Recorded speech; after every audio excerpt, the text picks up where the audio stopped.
Resaka momba ny orinasa mpifandraisantsika atao anatin'ity fanadihadiana manaraka ity. Nanamafatra avy amin'ny ministera posta sy ny fifandraisan-davitra fa Hametraka paik'ady vaovao ialana amin'ny fanaovana ampy-mamba ny sehatra ny fifandraisan-davitra ataon'ny orinasa telma ankehitriny. Mila sina arofanina ireo orinasa fifandraisan-davitra ireo ho iatranina avy eo anivon'ny ministera raha tiana iova io sehatra io eto amintsika. Lafo loatra ny saran'ny fifandraisana kanefa mampimenomena amin'ny mpanjifa ny tolotra. Tsy misy fifaninanana mazava eo amin'ny samy orinasa mpifandraisana ankehitriny ka mila petraka ny fifaninanana na tsara zavatra. Fanahy mpanazavana. Zavatra nisy dia mahafantatsika fa nanomboka tamin'ny 2014 dia lasa situation de monopole ho anna opérateur téléphonique anankiray Madagascar ny fibre optique.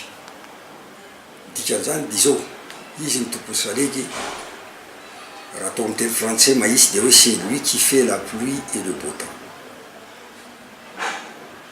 Dia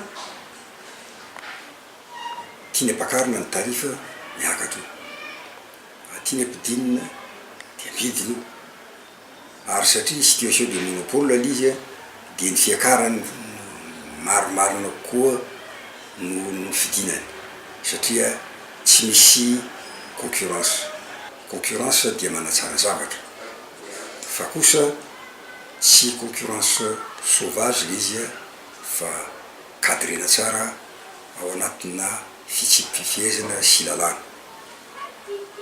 Za mino à 1000% fa raha ohatra ka tsy monopole ny société anankiray fotsiny io fibre optique io fa afaka mba mampiasa an'izany daholo ny rehetrarehetra dia miena ny tarifa, miatsara ny qualité du service ary aharaka ny fandroso ny teknolojia ny vahoaka malagasy isy atokantrano satria miara-manaiky sika fa ny teknolojia amin'ny alalan'ny numerika dia tena miazakazaka tokoa. Fanjakana amin'ny mahafanjakana anazy dia tsy maintsy hametraka arofanina iarovana ny fanararotana isan-karazany mety ataon'ireo olona nahazo tombotsoa tao anatiny.